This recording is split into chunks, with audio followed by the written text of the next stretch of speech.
Hey, welcome back, everyone. Season 1, Episode 3 of Be the Best Podcast. Mike, do we have any tech problems today? Not yet, but I bet we can find them. All right. First thing I want to do, I want to welcome some guests that we have. I want to bring to the stage here Zach Whittier, graduate student out of Georgetown Prep, and I want to welcome also Aiden Aitken. We're going to talk about Aiden's trip to College Park coming through the Salisbury School. Boys, welcome. Appreciate it. Thanks for having us. Mike, I'll let you roll. Yeah, I mean, I wanted to kind of start off by asking you guys a little bit about your journey to Maryland. We'll start kind of with the recruiting process for each of you. And as Tony kind of alluded to, Aiden, I'll let you kick it off there first. But tell us how that whole process was with Coach Tills and going through all that. Yeah, so I'll start. Obviously, for my recruiting process, growing up 25 minutes away down the road, my dream school, my number one school was always Maryland. Obviously, my dad played football here back in the 80s. So, growing up, it was kind of all I ever known. So my recruiting process, the summer that I was getting recruited, I actually broke my wrist. So I kind of had a unique one, but I had a few schools reach out, and Maryland was kind of, one of those 4 schools that reached out to me, and it made it pretty easy for me once I took my visit. That Maryland was obviously my dream and my number one school to go to. So that was kind of my recruiting process. So yeah. Who'd you stay with for your visit? I actually didn't do an overnight visit. I had just a day visit. But guys that I think about right now that were a lot older than me. I remember going to practice, and guys like Drew Harrison, I think I was talking to for a while. I went to Logan McNaney and Dawson Wynn's room over on South Campus, so that was pretty cool to see. But definitely a lot of cool guys on my visit that I met, and it was pretty simple for me. A couple weeks after I ended up committing to Maryland, but it was always my dream school. So, what about you, Aiden? Talk about your recruiting process. Yeah, sorry guys, I was having some internet trouble. You're good. For me, I grew up in Florida, so the recruiting process looked a little different. I actually attended Salisbury School in Connecticut for 2 years, so helped me with the process. And I met great guys like Bobby Wynn, who's Dawson Wynn's dad, who was a senior when I was a freshman, so I got to know him. And just my time at Salisbury, I got the opportunity to talk to Tillman, and it was just great. On my visit, I knew immediately this was the place for me. Talked to guys like Logan McNaney, who also went to Salisbury. Josh Kaufman showed me around a lot, and I just had an instant connection and just fell in love with the Terps. Aiden, real quick, I want to ask about that move from Florida up to the Salisbury School. So, you were midway through high school, and you make that decision, right? Like, what went into that to decide to give yourself that different kind of exposure from where you were coming from in Florida up to a kind of perennial national power there at Salisbury? Yeah, I mean, just playing lacrosse in Florida, it's a lot different. Not as much talent. It's public high school lacrosse in Florida, so you're really not getting much out of it. So during COVID, my sophomore year, Tom Spinella, who's the head coach at Salisbury, was my Sweetlax head coach. And, over time after watching me play, he was like, why don't you just come on and visit? And I headed up north to check it out. And it was just awesome. It was a super tight-knit community, great lacrosse program, would help with my schooling, getting me into a better college, and, stepping up my level from Florida high school lacrosse to a top 10 prep team. So it was kind of a no-brainer at that point. Gotcha. And coming into Maryland, obviously there's the change, another level, right? Going from high school to college. Tell us a little bit, were there any, welcome to NCAA lacrosse moments for you guys that freshman fall? Or, Whit coming in with the 2022 team that was just unreasonably stacked, having to go against that every day was probably interesting too. Yeah, coming in fall was obviously was a big step. A lot of guys that came back from the year before, and those guys, coming off a a loss in the national championship, they were pretty determined and ready to go every single day. So, I would definitely say the first week, the skill set and just the talent was just pretty unmatched from, what I was used to in high school. So, I mean, that group was obviously very special. And, not only were they great players, but they were just great leaders and great people off the field. So, just to surround yourself with people like that, obviously taught me a lot. Now that I'm a fifth year here, kind of crazy that was 5 years ago, but just a special group and just guys that were determined to get after it every single day. And they had a goal in mind, and they were able to fulfill that goal. But just a lot that I learned from them, and just grateful for that experience. So. Yeah, I remember we actually, I think, met that freshman year, right? That spring of 22, and just Yeah. kind of that transition from going from, the change of pace, especially with that team, to now being one of those fifth year leader, seniors. Yeah. How can you talk a little bit about that kind of journey of, that experience of going from you're looking up to these guys and now you're leading these guys? Yeah, I mean, yeah, like I said, 5 years ago as a freshman, my role was kind of just go out there and work as hard as possible and get as good as possible every single day.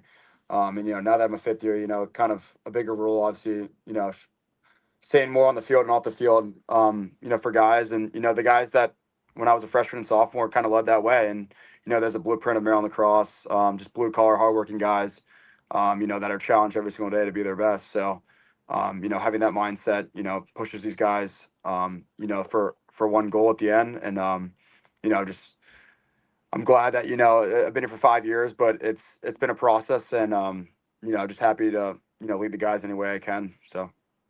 And Aiden, you've got also a great story, that I think a lot of fans would love to hear about, the way that you spent your time, on the scout team, and you have a real breakout last year. So talk about your kind of, freshman experience through growing into last year being such a big contributor, and now, being that more senior kind of level leader. Yeah, I mean, freshman year, it's always tough for everyone. You're a new guy with 50, guys who have been there before. And coming in freshman year, I was just like trying to do my job the best I could, helping out with the scout team. And it's a real wake-up call when you're going against, guys like Brett Makar every single day, who's probably 100 pounds heavier and stronger and faster than you. So it definitely pushes you to your limit. And the guys are super appreciative of the scout team. Now looking back, I certainly am appreciative of that role. It got me so much better. And then it just really got me ready for last year when I got my shot. It's a pretty similar story to Whit. Just randomly got our calls when things weren't going too well, and just took the opportunity the best we could. Speaking of Brett Makar, Brett's like one of the nicest people you will ever meet in real life. And we all know he's like a fierce competitor, but when he's knocking you guys around at practice, is he then like, "Hey guys, sorry about that"? Because he's always just such a nice guy. What was he like as a personality to be on a team with? He was the best. He was such a good guy, good leader. But he definitely flips that switch. He's definitely a different guy on and off the field. We talk about that a lot, and he definitely was like one of those guys who, you didn't really want to get too physical with, because he'll throw you on the ground. But he's all around great guy, great leader, but he flips the switch on the field for sure. Yeah, I'd just say he's just a super competitive guy. Pushes everyone to be their best. I'm very grateful for my relationship with Brett. Obviously, still stay in touch with him to this day. But yeah, I mean, when he was on the field, he was a different kind of animal, and everyone kind of followed his lead, and just grateful to be one of his teammates and getting to learn from him. So, he's an unreal guy, and just grateful for my experience with him. Are there any guys that you would say either on current team or recent years as well that are probably not as publicized, we'll call it, as Brett, but deserves some of that credit for being such a good good leader, good teammate, good got to share the field with? Sort of the unsung heroes. Yeah, I got a couple guys in mind. I want to shout out my two roommates, 4 years here, Jordy Holmes and Kevin Tucker. Those are two of my closest friends from school here. So definitely want to shout those guys out. Another guy I think about is like Gabe Goforth, Alex Wicks. Just great guys to be around. Funny guys in the locker room, but they got out there on the field. So those names definitely stick out to me. Aiden, Yeah. anything to add? Yeah. Yeah, for me, it'd be like an Eric Kolar. He's a great player on the field, but you don't really hear too much about like his leadership as well. He's just all around great dude, funniest guy you ever meet, and always has a smile on his face. And I would say like a couple scout guys, Finn Hahuth, Luca Ward, they just work their ass off every single day, and it's just like super encouraging to see, and they help us out so much, and they're totally under the radar. Awesome. Well, we'll kind of end with a couple questions here. Any memories that you can share publicly, we'll call it, from on or off the field, previous years, again, that you are able to share, because I know there's plenty that shouldn't see the light of day. Yeah, I would say my memories that I remember, in the spring, some of my favorite times are, those bus rides that are far away, like Syracuse, up to Ohio State. Those bus rides are a fun time, and being in the hotel with the guys, going to away restaurants and different college towns. I like my favorite times on away trips are in the meeting room late at night with our trainer Anthony Benyarko and some of the guys. Those talks and stories at nights are great. Before games, but those are some memories that I will have for a lifetime and that I remember. He's getting some shout outs on TV finally, which you guys obviously don't see that part, but he's getting some good shout outs. During the Syracuse game, he got the acknowledgement of him proposing after the 2017 national championship from the commentators. Yeah. So yeah, Anthony's the man. It's not always fun to see him out on the field, but glad he's getting the attention. What about you, Aiden? What are some interesting things that you feel comfortable sharing about, like your favorite times?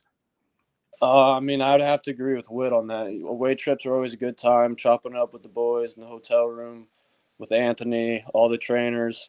I would say my favorite memory from last year was beating Johns Hopkins, getting that crowd back at home with a packed crowd. That was by far probably one of my favorite games to play in. But yeah, away trips are always a good time. Can't really top that, to be honest. Your response, it was totally Mike Sheeler approved. Like I could see him. Like we'll be talking sometimes, and like if you ever bring up Hopkins, like you get a response from Mike. And so I'm sure Mike appreciated that. I want to ask you guys, we're gonna kind of wrap it up here for you. I'll let you guys go because I know you guys are super busy with classes and doing all those things. But when you look at Maryland's schedule, that schedule that Coach Tillman puts together every year, there's no breaks, right? Like every week is such a hard game. How do you prepare mentally for that? How do you get yourself up mentally and physically for every week? No breaks at all, just one amazing opponent after another. What's that? Bring us into that for us non-players. Yeah, I think that's just a part of the recruiting, process when you're getting recruited here. You're going to play the best week in and week out, and that before you step foot here. And once you get here, obviously it kind of hits you harder and faster. But that's the reason why I wanted to come to Maryland and represent this great school. Is I get to play the best every single week, and that's a challenge, and that's a challenge that I'm willing to accept, and that's a challenge that my teammates are also willing to accept as well. But it's not easy. It's a long road, and you need guys that are willing to buy in and have the same common goal. And like you said, you could play. You can have a really good game, or you can have a really bad game. But you kind of have to flip that switch, and because next thing you know, Notre Dame or Syracuse is coming to town, and you got to be willing to play your best. So there's definitely no easy breaks, and that's just kind of the challenge that we accepted coming here. And I couldn't be more appreciative of that. But I'll let Aiden kind of talk about that as well. Yeah, I think you hit the nail on the head there. every week you're playing, a top 15 team. So if you're not really prepared to week by week, then you're probably at the wrong place. And I think everyone on this team knows that, and they're all in the right place because they're willing to sacrifice and give up free time to, get prepared for those games. We talk about it every single day. Like extra work is non-negotiable. You have to be doing something every day to prepare you for the game up ahead. And I think everyone on the team does an incredible job of that. Mike, I'll let you get the last one in. That works. That covers it for me. I'm out of questions. So appreciate you guys. Good luck this weekend. Well, obviously I'll be watching, and I'll tell a funny Zach story real quick. Oh, here we Zach's go. like, what? Zach's like, you got a story about me, right? Zach probably remembers this though. So I'm like an old man though, and so I see Zach. When we went to rival high schools, and I used to say something to him when I'd see him, and he'd be like, "Who's like, dude, old man, like, what are you doing here? Like, little, like, what's happening here? Like, am I on some kind of weird show? Like, this weirdo keeps talking about." Then he just got used to it. So Zach, I always appreciate that, man, that you weren't like calling the cops or anything. Like, Of course. like strange dude, get him away. Coach Tills, who is this guy? But hey guys, thanks so much for coming on. Definitely good luck on Saturday. Going to be another just, banger of a game. And I think you guys are going to play well. Looking forward to seeing it. Appreciate it. Thanks for having us. Take care, fellas. So much. Thank you.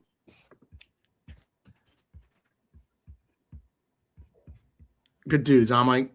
Absolutely. And I really like the fact that you asked them about, not just their story. Like I think that's always great for fans to hear, but I really like that that you asked them about, like, who are these unsung guys, right?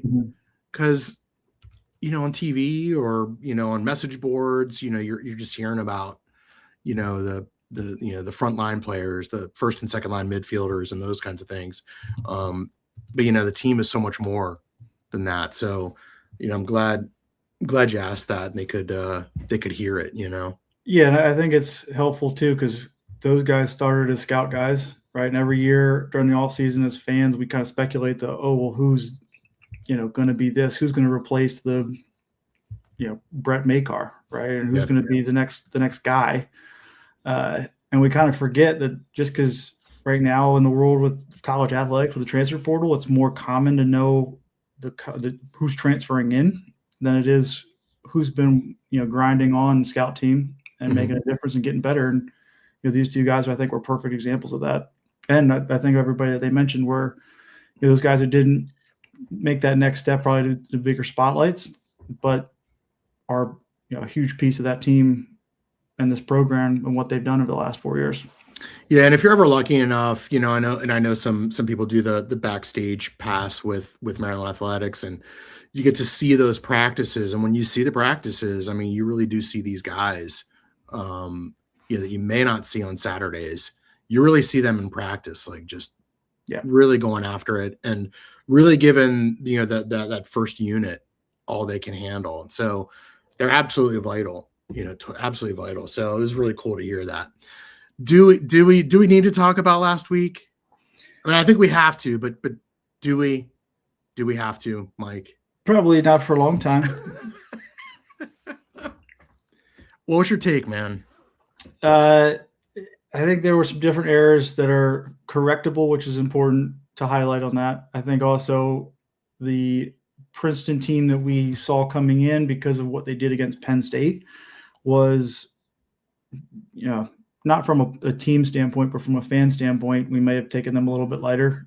And we also talk about the Syracuse thing where we were 8-0 for however many years. We were 9-0 against Princeton coming into then. But Princeton's still a really good team, right? We try to explain that last time a lot, but I think what also came into it was just some simple mental mistakes. There was the ball watching thing that kept coming up, and a lot. I counted about 4 goals from that. From a defensive standpoint, perfect, goal for how many goals you want to give up in a game is ideally 8. is what you want to be aiming for. And we gave up 7 in the first half. So I know, Coach Jesse was not saying some calm words around then, given that first half. But well, Mike, last week too, like when you were talking about the Syracuse game, one of the things that you were like, and you had texted me even during and after the Syracuse game was like getting annihilated on ground balls against Syracuse. And you actually said on the pod last week, you're like, I guarantee you they're in there working on ground balls. Oh yeah. And even when you factor out faceoffs, because Maryland won that faceoff battle 18-11, I think. Correct. Even when you factor out those ground balls off of faceoffs, Maryland just owned the ground. Maryland gets more shots off. 34-18 on ground balls. Right. And Maryland gets more shots off. Like, if you had just kind of looked at some of the stats, you might have been like, Maryland wins faceoffs. They're winning the ground. The goalie play, pretty much even. Both were at 8 saves until the very end, right? When Princeton's goalie makes one more. Everything looks like a Maryland win. And that's why that game was so strange, right? Like, it was such a strange game to see on fire at the beginning, both teams just like going back and forth, and it settles in. And then at the end, like, again, just like everything goes haywire the last like 5 minutes of the game. And also I think we got to point out the way they rebounded when that all went haywire, right? Because every time you go into these games, you're going to get punched in the mouth, right? Sure. Other teams, you highlighted our schedule. We're playing tough teams. They're not going to fight back. They are going to fight back. We're going to get punched in the mouth. We got to react afterwards. And I think that's a big thing with, that be the best mentality is more than just when things are going well, being the best. It's when things are being challenging, being the best. And the way that they finished that game and that comeback from, was it 3 or 4 down at the end, to bring it within that last shot was huge. I think Peter Lake was doing fantastic in that, with just takeaways, clearing the ball, and important thing is take care of the ball once we got it back. Getting it upfield, I think, was huge. A big stat on top of that I'll add there, because I know that those who have been in that locker room, this one means a lot, was clears were 19 of 19. And I think the other big thing I want to highlight too was the faceoffs, right? We talked last week with Syracuse with Henry Dodge being outstanding. Jonah Carrier this round was 10 of 15, I believe. Yep. And having that double-headed monster is huge. Is monstrous. And those faceoff guys, it wasn't like against Syracuse where the first half Mullen is winning everything and then Maryland in the second half is winning. McMeekin's a really good faceoff guy, and Dodge in the first quarter, wasn't as clean against him. They bring Carrier in, everything turns around. Maryland pretty much dominates the faceoff game from probably 4 minutes left in the first quarter, pretty much through the rest of the game. I have a question for you, as a defensive guy. Yeah, those 4 off ball goals are frustrating. Those are also things that are correctable, right? Coach Bernhardt, Coach Tillman, they're going to be in there. It was probably communication breakdowns, right? But the other thing that was really noticeable too wasn't just the off ball goals. It was the timing of some of those off ball goals. And also Princeton scored another 2 just on kind of like alley wing dodges with under 10 seconds left in either in the quarter or in the shot clock. Yeah. So a lot of it was happening super late in shot clocks. Like how do those breakdowns happen? The off balls and those kind of under 10-second situations. Yeah, I had 4. My count was, we'll call them late clock goals. I think 1 was end of quarter, I believe end of second half, if I remember that one correctly. The other 3 were late in shot clocks. That's sort of that finishing out the drills and finishing out those little things that change a little bit. To your point with the wing approaches, it came down to some of those just being how we approached them.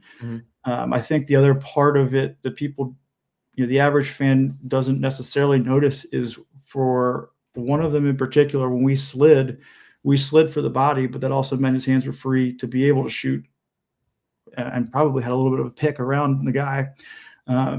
So there's a difference, right, of being aggressive and being smart and making the right play.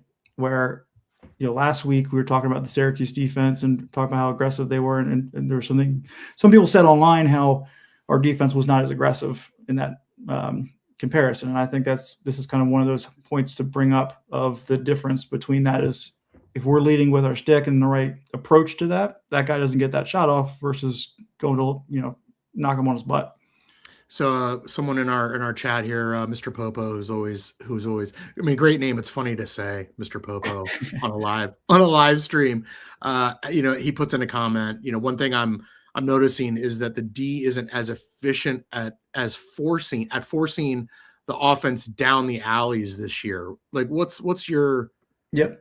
What so do you that think? comes down a little bit to the matchups, I think, with hands, right? Because in today's day and age, the game and the offenses become a lot more box style heavy players, right? With Syracuse especially was an example where they could play with their offhand pretty solid, but their strong head was pretty strong. And so from what I've seen, some of those different approaches are we're trying to force them to their weaker hand.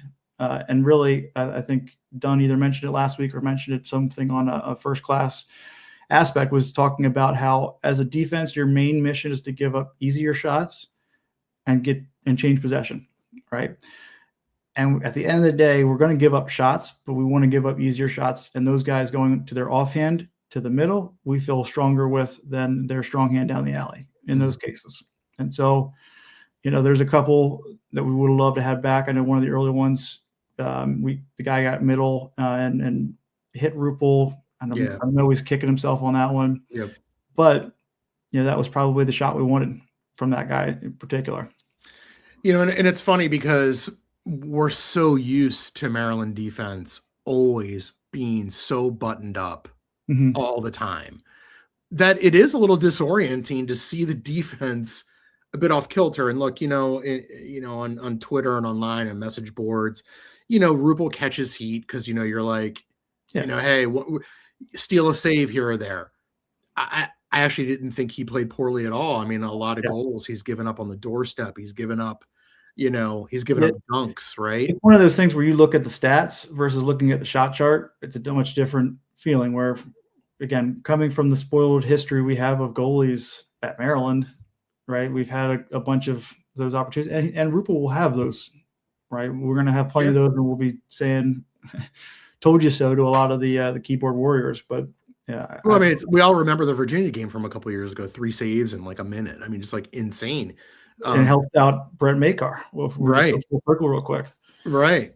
It's also interesting too, because, the defining statistic for me in that Princeton game, Princeton shot 43%, right? Like that's a number. I mean, if you're going to put up 31, 32 shots and you're going to shoot 43%, I mean, like, wow. Right. That goes back to shot chart, right? Right. And the placement on some of them was great. Right. And a bunch of them are at the doorstep.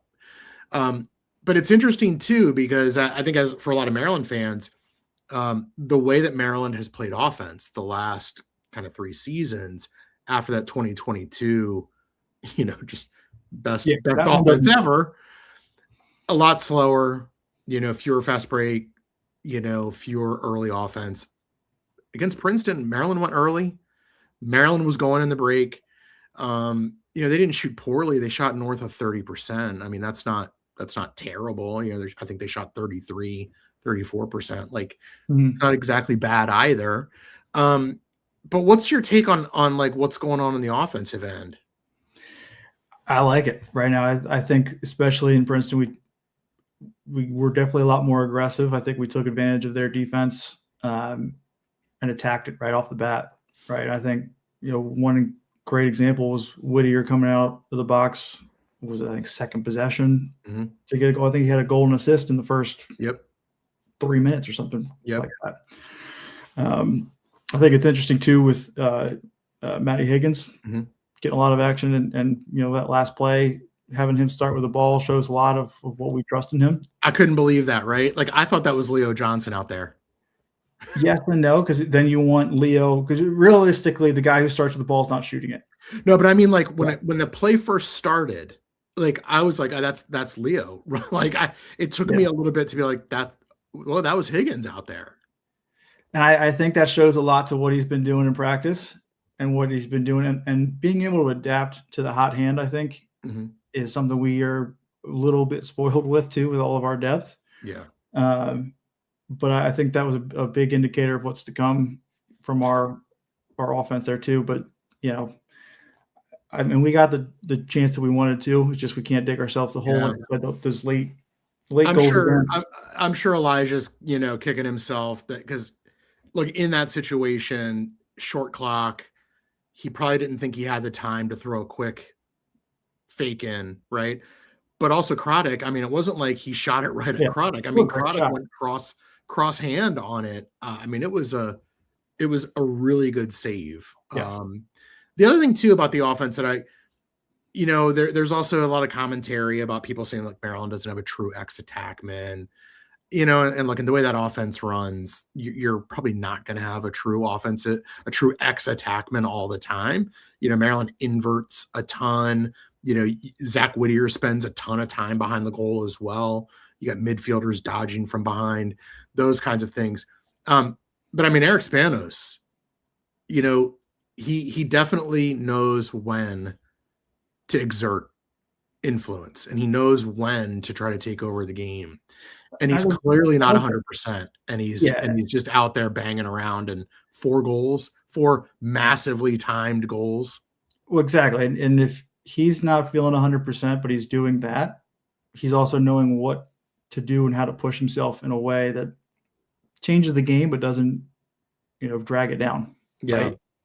I think back to, you know, we'll think like a Grant Catalino type of player where Grant wasn't the one initiating offense, but he sure was finishing it.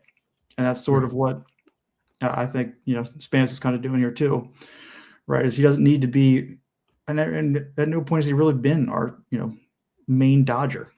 Right. So I would add the true X attackman comments too.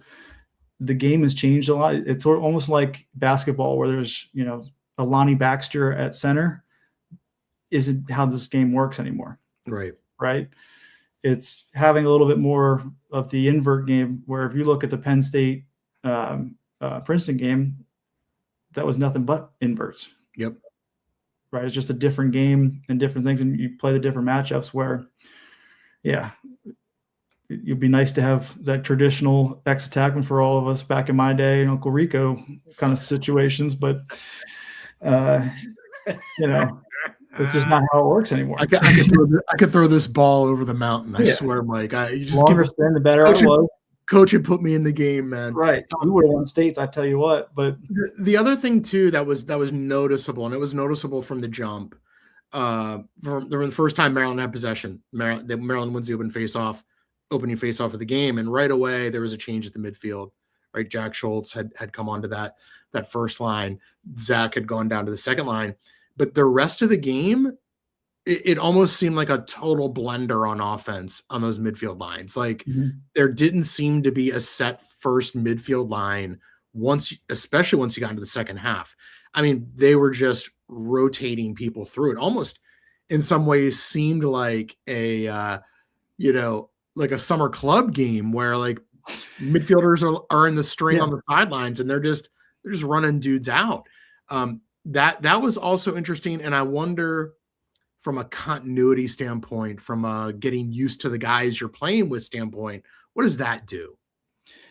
Yeah, I mean, the other side of it is it's more of a flowing offense than it is you need to be the right midi, the center midi, left midi kind of thing, right? Where all of these guys can play all of these positions on offense pretty easily, and they all play together, you know, all day, every day since, you know, whenever they got back to school last September. So it helps from an offensive standpoint that you want to be able to throw out that hot hand and anybody can play in that spot. And the other side is the legs, right? Yep. You got guys who are a little bit more winded because they got stuck on defense or whatever, and you can throw out, you know, switch Schultz or Whittier or whatever.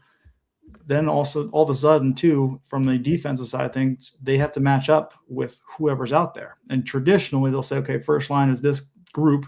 We're going to pull this guy. next line is this group. We're going to pull this guy. And all of a sudden the guy you want to pull on second line midi is, on the first line. Yep. You're in trouble. You got to figure that out. And that miscommunication gives you an extra half a second too. So it seems, again, going a little bit more of those old days of the ex-attackman and the continuity of the offense. It's not like those three guys are the three guys that are, inseparable at all times. But it does, those guys are doing the reps together in practice that way as well. So it's not like a surprise essentially for them. Right. We're gonna kind of bounce ahead here, to looking around at a couple of the other kind of interesting games that were happening. It's funny during the game, our buddy, the legend Bruce Posner, he's up there with me, and Matt Kinnear from Inside Lacrosse was sitting next to me, and they were like, man, when was the last time Maryland started 1-2? And we're all sitting there like, man, I don't know. Like, when did Maryland start 1-2? Like, we couldn't remember. And a bunch of us had gone over to the basketball game right after, and I looked it up. 2016, very eerie kind of setup. First game against Navy in 2016 gets postponed because of weather. They win their next game, home game. They won against High Point, kind of like beating Loyola. Then they go on the road to Yale and they lose a game. They come home against Notre Dame and they lose that game. They're 1-2. They reel off 16 straight wins after that. Now, again, I'm not going to act like Memorial Day happened that year. But it's interesting how much we forget that. That's not exactly, it was 10 years ago, but like, that was a Tillman coach team. Mm-hmm. There is familiarity with that, right? Like, no one in that locker room is panicking. Mm-mm. You kind of asked Whittier about it a little bit there too. The mentality when you go with that schedule of that caliber is no one thinks about next week. It's this week only, right? Yeah. And I remember going through it and thinking how fast it felt the season was, because you look at it each week, not as week 1, week 2. This week is Notre Dame week, period. This isn't, I wish we did this against Princeton week. This isn't, the Syracuse. This is Notre Dame week. It's not Delaware week. It's not Virginia, whatever. It's Notre Dame. Mm-hmm. That's the sole focus of what they've got in their minds all week. When they watch the film from the Princeton game, it's all with the mentality of how do we fix this for Notre Dame, right? And so they're going to be locked in. Now, we've mentioned a little bit with the film fun aspect of the what was available from Notre Dame Georgetown game. People report here too. But that was a text I sent you. That was my conspiracy theory text. You can elucidate the conspiracy theory. There's and I've seen it from other sources as well, so you're not alone in this thought. But there are theories that the game was moved indoors for them and not on live stream to delay the coach's ability to scout the game for this weekend. Now, I remember they did stream the Maryland Notre Dame game in there. They did. I remember they did it. I don't remember the quality of it. It was an ACC. It was an ESPN broadcast back then. It was before the ACC network. It was a normal ESPN broadcast. I remember it was Mike Golick was one of those, the Yep. color commentary or something like Yep. that. And sadly, that's what I remember more of that game. Yep. That, and they moved the sidelines with the football lines, which Yep. I don't know why those are the two details that somehow stick out to me. But tell everyone what the coaches do about whether or not so there really was a delay. All of the college coaches have an agreement where they'll share game film with each other. So instead of playing that game of, this, that, and the other, trying to find who's got the decent, film to trade for future games for who they play, et cetera, there's basically a shared drive, folder that everybody shares their own game film to, and out of respect and being decent in this world, which isn't as common, unfortunately. But I don't know the full extent of it, but I would have to imagine that, Notre Dame is part of that agreement. If they weren't, I don't think they would have done it. And so Georgetown was also part of that, I would imagine.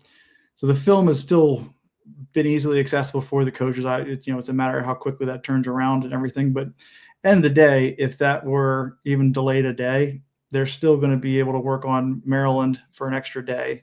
And it's not like they don't know, who Notre Dame is, right? We've seen a decent amount. Yeah, it's a much different cast than it was in the past, but we know what Notre Dame is. We know that they've got one of the best defensemen in the game right now. That is going to be a very interesting matchup. And honestly, something we got to worry about for game record. But I do think it was a bit of a disservice to the fans and the growth of the game to have Georgetown and Notre Dame game not highlighted. And yeah, especially since it was a Sunday game, so they would have had right. They would have had the whole and two really good teams. Right. I think ended up being what was it final? Do you remember 15-9? Yeah, the final was 15-9. Now looking at the box score of that was pretty. Again, we said it with the shot chart for the Maryland Princeton game. It's hard to gauge some of that, right? But I mean, Notre Dame's goalie had 6 saves. Yeah. Georgetown had a ton of turnovers. I'm not sure if they were forced or self-imposed. Well, it's one of those things that they talk about playing in that indoor facility is how different the lighting is, and so advantage Notre Dame as well. And like you and I know. Yeah. Let's put the probability. What are the chances that there was a group phone call between Kevin Warren and his staff? It was a matter of what time. Kevin Warren and the Georgetown staff's really close to Maryland. I mean, I'm sure. I mean, they all live in the same neighborhood. It feels like. Yeah. So I'm sure Maryland had. I'm sure Coach Tillman and Coach Phipps and Coach Bernhardt have a pretty realistic view of who that Notre Dame team. I mean, I have literally walked from one of the Maryland coaches' houses to one of the Georgetown coaches' houses. Yeah, because it was that close. Yeah, but it's yes. So before we get into a bigger preview, let's three kind of quick games and it's funny. Heavy is the head that wears the crown, right? So Syracuse beats Maryland inside. They go on the road for the first time on the season, playing outdoors in the elements up in Boston at Harvard. In the snow, it was snowing during that game, and Harvard holds on. It was an interesting game of runs. Yeah. It was like, Harvard spurts out, Cuse reels him in. Harvard spurts out, Cuse reels him in. Cuse goes on a spurt, Harvard reels him in. Harvard beats him 13-12. What'd you think about that? I've said it for a couple times now. Harvard's offense is good.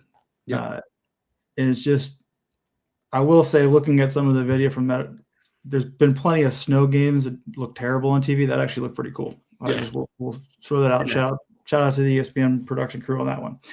But I think it was interesting because, again, Harvard's offense is a lot better than I think people give credit for. And they had the big issues last year on their defense, which looks very sharp to be able to come back on and fight back against Syracuse. And to what I said earlier, you're going to face those different punches from teams. And that was a game of punches back and forth. And it became who got to throw the last punch, which was Harvard's offense with, I think, 50 seconds to go. But, yeah, that was an interesting game. And I saw a stat that something like Syracuse has not won outdoors in February since, like, 2003. Yeah, I mean, and that's the thing, right? And we're going to, little brief preview ahead. The ACC and Ivy have, like, an interesting weekend this weekend where they there's a Friday, Sunday matchup between what are the 4 teams involved? It's Penn, UNC, Princeton, and Syracuse trade off against each other from Friday to Sunday. And so Cuse is on the road again. They're going to have two more road games coming up. Be interesting to see how they handle that. The other interesting thing about that Harvard game real quick was also, last year they beat Syracuse regular season in the Dome. During the playoffs, they push them into OT. Both games, like John Mullen just like destroyed Harvard at the faceoff. I think that was 50-50. If I remember looking at the stats, I think it might've been a 50-50 draw kind of at the faceoff X this year in that game. And I think you're right that Harvard offense pretty multidimensional. They're good. Yeah. All right. Another game of interest, again, maybe another letdown game. Like maybe that's the theme of all of this is like letdowns because Penn State goes from just, tearing apart Princeton at Princeton last week. and they go on the road to Navy and they drop a 12-11 game. What do you think? That was Penn State's a tough team to get a read on, which I don't like. Yeah. Right. Getting ready because we'll obviously be playing them at some point. It's hard to get a read where, to your point, they did what they did, against Princeton and did 7-1 the first quarter. And then they play like they did against Navy. Navy played very well too. They rose to the occasion. Don't get me wrong. But it was interesting. Just that dynamic. It wasn't like one was a home game, one was away or any of that kind of stuff. Yeah. So I was very kind of, I guess they're a tough team to get a read on, but unfortunately I feel like it also makes them a lot more dangerous. Yeah. It's like high, low. Right. You know what I mean? Like, yeah, it's like they're going to come out one game and they're going to do what they did to Princeton. They're going to turn around the next week and it's going to be a total letdown. I still think they got problems in goal. Anytime you're starting a freshman goalie, you're going to get highs and you're going to get lows. And as that season progresses and there is more film of that freshman goalie, the preparation becomes a lot different for shooters. And you got to wonder. But the same reverse too is as there's more experience for that goalie to get more time and more shots. He's also, during the week getting shot on by his own guys who are turned around and did what they did to Princeton. Right. Yeah. So there's back and forth of that whole thing. And it's who makes the most growth really over a year. Well, speaking of goalie play, the last game that I was kind of curious about, and I watched it Friday night. Johns Hopkins, look, we can say that maybe they weren't playing, they weren't playing the heaviest of hitters their first couple of games, but they also weren't really playing terrible teams. I mean, Towson's a good team. They played super well against Towson. They played really well against Loyola. Yeah. And their freshman goalie, Dash Lamity, has been super solid and seeing a lot of rubber. It's not like he's in those games and he's not seeing shots. I mean, he's got some games, double-digit saves. And Carolina lit him up. 17-9 UNC just completely pulls away. To me, the story of the game was very apparent early. Hopkins gets the ball and their big guy, Matt Collison, couldn't win his matchup. And that was the whole story to me. Once Collison couldn't win a matchup, it seemed like Hopkins had no other answers on offense at all. It was interesting because it was a close game until about 5 minutes left in the third. Right? Yeah. It was 8-7 with 5 minutes to go in the third. UNC was up. And then to finish it at 17-9 was, and even in the first quarter, I think it was either early second or the early second, there was a 9-minute stretch where UNC went goalless. Yep. So they had their own drought for a bit, a pretty significant drought, and still put up 17 is a little bit interesting to me of the game. Again, so a bit of a theme we're kind of seeing where the games are pretty tight until call it mid-late third quarter and something changes in that game. Well, for Hopkins, they just got obliterated, at the face-off and over time, just having to withstand that much constant pressure. I don't really think UNC does super much on offense. That's like, hey, what are they doing out there? They got like 6 dudes on the field at all times. And they're pretty much just like, we're just going to run by you. And that's pretty much our offense.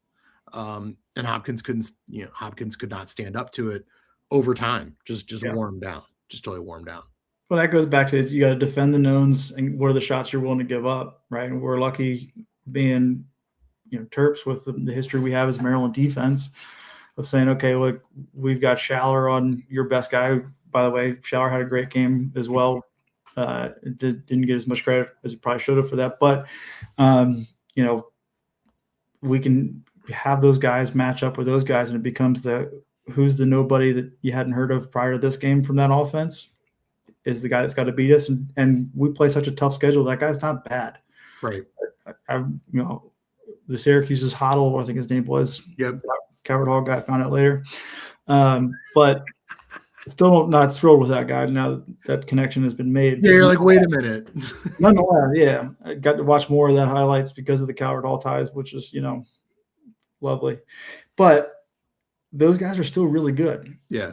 And those guys are not something that in the past we've been able to just ignore, feel like as a fan base, but and that's where we're seeing some of those differences. But so I want to pick up with a point that you talked about Will Schaller, and I want to use that as our launch point to talk about Notre Dame.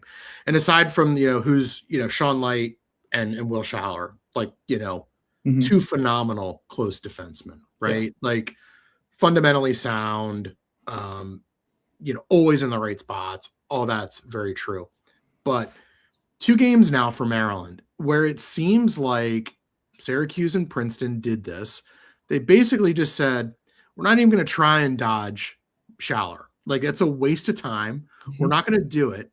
And we're going to take the guy Schaller's covering and against Princeton. You're talking about Nate Kabiri, one of the best players in Division I lacrosse.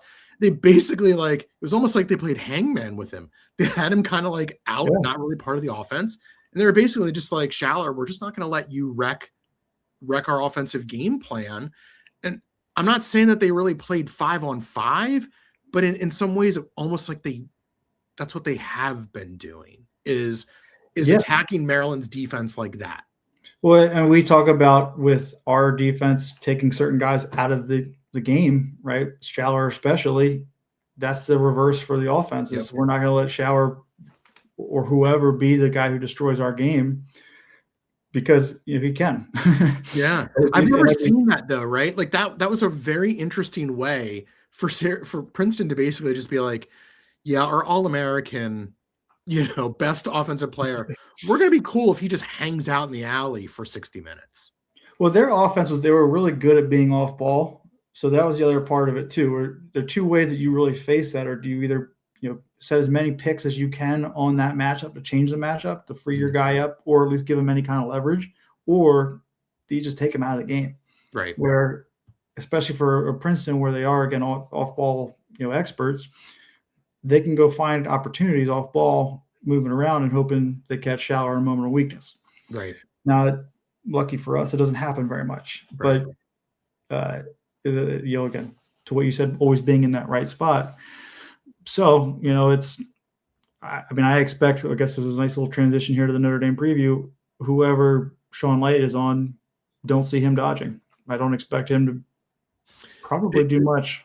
In the last couple games that Notre Dame has played Maryland, he's taken that irksome matchup because he can match feet with Braden. Yeah.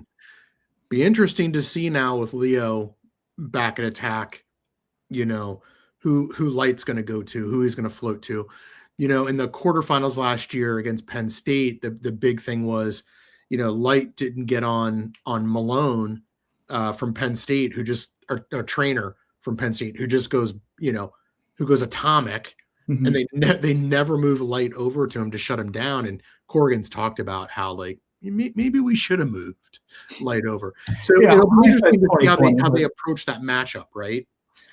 Yeah, and that'll be interesting. But again, I think it's whoever he ends up on, we shouldn't be expecting a ton out of. And partly their contribution to the game, not because we're saying, don't do anything, but part of their contribution to the game is keeping him out of the game. Sort of like you were saying with how Princeton wanted Schaller to be away from the play and not be the game wrecker. So if he's on, Leo, hopefully, most importantly, we're keeping him away from those second slides or the other slides to still make an impact.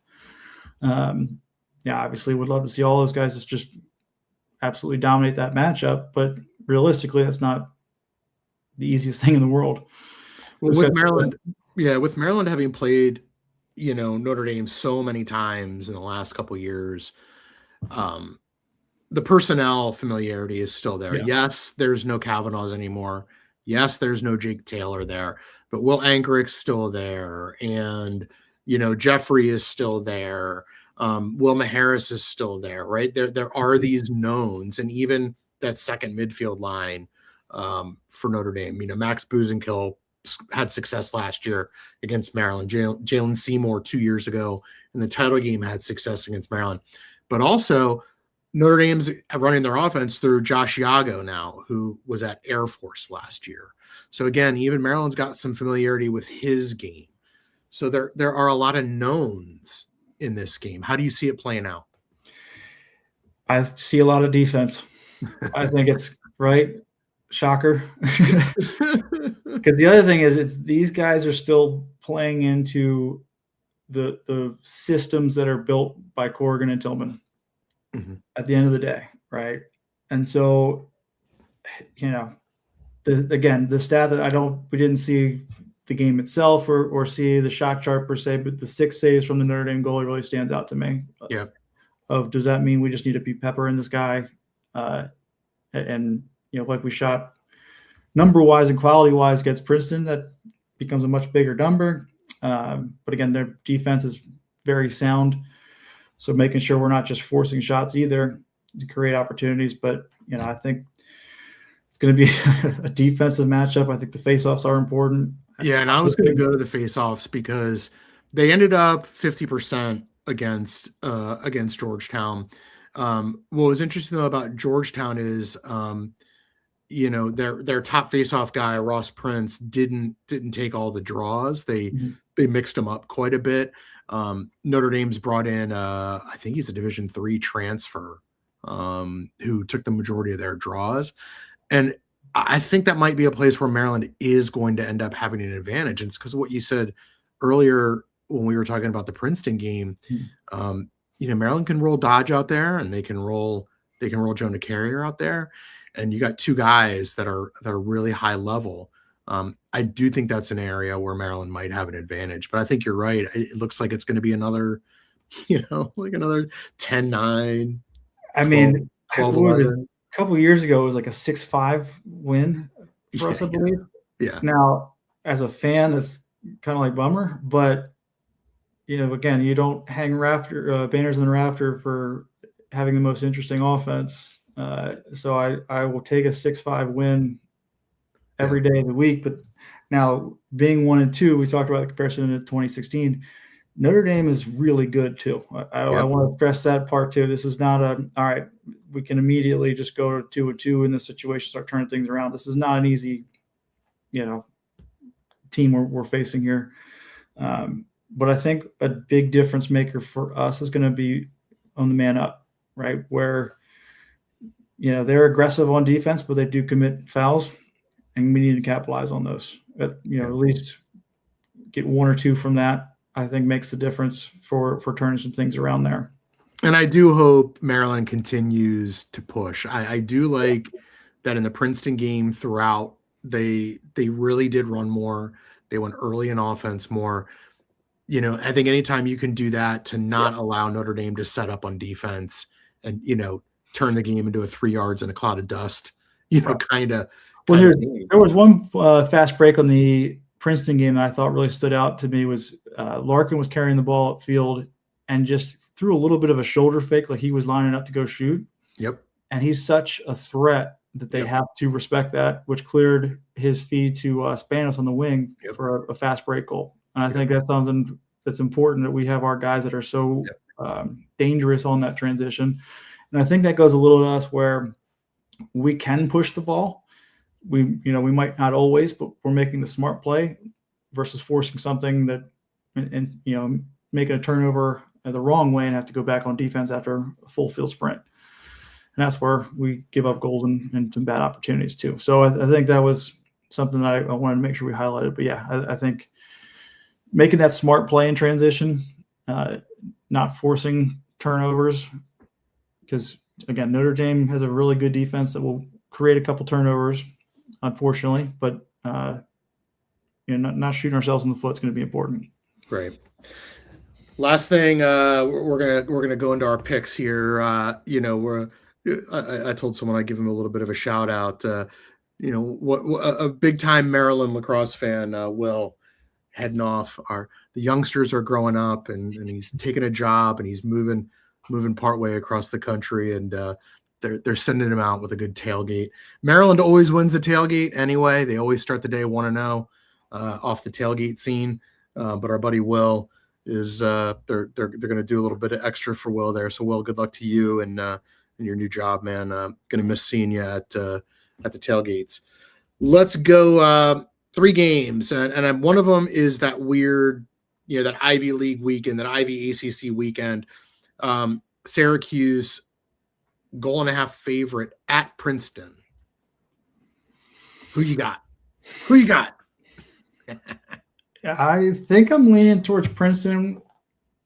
Even if that was an even matchup, I'm not sure. Well, I think it's one of the, like, last year, remember they had that like ridiculous defense optional quarterfinal game, right? Where it's like 18-17. Right. Princeton's clearly thinking about that. You got Syracuse now coming off a loss. I'm with you though. I for some reason I was actually surprised to see Syracuse was a 1.5 goal favorite. And I think it being at Princeton makes that different. Yeah. Right. If it's obviously, even if it's at Syracuse outside, that still feel that way. But it being at Princeton's got a little bit of momentum going versus what they had coming to Maryland. But I think I'm leaning towards Princeton on that. I know that Cuse is going to be a little fired up with what they just came off of with Harvard, but I don't know. Maybe it's, for instance, just the fresh game in my mind here too. I think it's going to be defensive optional again because, like, I don't think both of those teams, their natural state of being is like we're just gonna run. Princeton 8 into the shot clock. I mean, their game plan against Maryland was, we're going to try not to be who we normally are, and we're going to really try and grind this down. But man, you get out there against Syracuse, and both of those teams are going to be like just letting it rip. When Syracuse defense is so aggressive and trying to jump different things to create. Yeah. But Princeton is world class at off ball. So their guy jumps, he's back cutting them, and there's opportunities right there. I mean, it's going to be a lacrosse news outlet dream for all the highlights that are going to come out of that game. It's going to be insane. All right, Ohio State getting a goal and a half at Georgetown. Now we find out if OSU. Will the real Ohio State please stand up? We're going to find out. It's interesting to see what Ohio State's got right now because losing that was it Bobby Van Buren? Yeah, Van Buren's out. Which you hate to see it. Like, that's just a bummer for him. We want to, as a Maryland guy, obviously it's nicer that he's not going to destroy anything, but you also want to play the best, all healthy and all that stuff. So, that's a bummer for Ohio State at all. But I think Georgetown also coming off of Notre Dame's game, whatever may or may not have happened inside at that game. Right. At home, we're going to come out with a lot. So I'm taking Georgetown partly because of the Coach Warren aspect, but I think at home after that Notre Dame game with that team, I'm leaning that way personally. I like Georgetown on that one too. I think it's going to be one of those weird ones where everything kind of points to a defensive, like a defensive slugfest. But I got a feeling Georgetown's gonna find the back of the net. Well, the 1.5, I feel like it might be a very freaky Vegas kind of line there. Like I think it's a 1 or 2 goal game somehow type of thing where you kind of get a little paranoid of what Vegas can pull off with that kind of stuff. But they always seem to know. I'm taking Georgetown though, and I actually think they cover. I got one of those strange feelings that it might be like, one of those, like, every year Ohio State ends up having some weird clunker of a game where they score like 6 goals and and they lose like 15-6 or something. Right. I don't know if it'll be like that, but I think we're going to see Georgetown a little fired up. Last game, there's no line on it because Cornell's got a midweek game. Richmond at Cornell, matchup of a quarterfinal game. I'm going to take Richmond here just because they got so much on their shoulder to come back after that, where, again, I think even Brett Makar said on a different podcast where they were a successful clear away from beating the eventual national champions in Cornell. And I think them wanting to prove some stuff matters, I think, in this game. I think that I agree with you. It's hard being the champion. Yeah. And every team's coming after you every week. Cornell was in a dogfight last week against Denver for 3 quarters before they kind of pulled away. But again, like, you got a team coming in with Richmond. Richmond beat them in the regular season last year and loses to them in the quarters in just a excruciating, like you said, one failed clear. And I do think Richmond's got more athletes. I think Richmond in the midfield has bigger athletes, and Cornell is not a physically big team. I think, again, these cumulative effects, and they're playing a midweek game, then they got to go play Richmond. I just feel like this is one of those where Richmond's got that motivation, like you said, but I also think they're just bigger and stronger in the middle of the field. I think that's going to pay off. And the midweek games are tough to come back. We touched on it a little bit last week. Midweek games are not easy to turn around and play full health, right? Where it's so tough to win Memorial Day weekend is playing those games back to back. And everybody talks about doing for college lacrosse, do 2 games a week. And it is a physical grind on your body to do that. It's not, the same. And also, again, that ACC Ivy matchup. I mean, consider UNC is coming up to Philly to play UPenn. Syracuse is coming down to Princeton to play Princeton on Friday. Both those games are Friday. Sunday, day and a half rest. They're flip-flopping. UNC goes at Princeton, and Syracuse keeps going down the road to Philly. I mean, those matchups are insane to be playing on 36 hours of rest, right? I mean, and just while we're doing pick'ems, kind of those Sunday games, I would say is flip of a coin because of that quick turnaround. And we saw it a little bit with Duke used to do something like that as well. I think with UNC, some teams going, actually, last year, those same teams I think went down there. Yep. But those Sunday games, I would call flip of a coin at a certain point because of that turnaround. And then again, you're doing all of the scouting all week for one team. You can't start saying, okay, let's look at the Sunday game too while we're getting ready for Friday. No, it's going to be roll the ball out, man. They're just going to roll the ball out on that's Sunday. Where you see who's got this pure talent team and who's deeper. Yep, who's deeper, who's got more talent. Absolutely. And then Friday we got the PLL. Oh yeah, the Sixes start, right? Yeah, we've got the Atlas have a couple Terps. Brian Phipps making a comeback into goalie. Sinoski is a D coordinator, which will be interesting. Nice. How you do a D coordinator in the Sixes game, because who knows? A couple other Terps are playing. I know Jack Horace and I think Keaton Khan's in there. Logan will be in the goal for Outlaws, so it'll be a nice Terp v Terp goalie matchup. Nice. I have no idea which way I would pick or how that would work. No. I'm giving that a shout out where it should be. Yeah, see some of those Terps playing, and they're playing that at the St. James facility down there in Alexandria, I think, right? Yep. Yeah, that's an incredible facility. Yeah, it is. All right, man. Well, hey, great having Zach and Aiden on. Good hearing from those guys, and getting to know the players a little better. And one more quick shout out. I did not have tech issues this time, and I would like. I didn't want to jinx it, Mike. I need to be. Well, at this point, I feel like we can do it. So lightning's going to strike. I mean, I wouldn't rule it out. So we have, at least for now, the remedy to figure this whole thing out. For now, it needs to be celebrated. We're gonna have a party.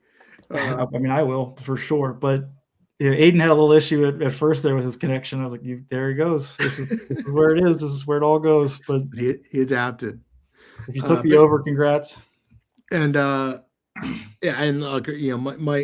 Mike goes the extra length to try to make sure we're getting these good guests. So Mike, awesome to see those guys, and thanks for getting them. And we will be back next week. Recap the Maryland Notre Dame game and kind of look around at some of the rest of the world. And thanks for tuning in, everyone. Have a great week. Talk to you later.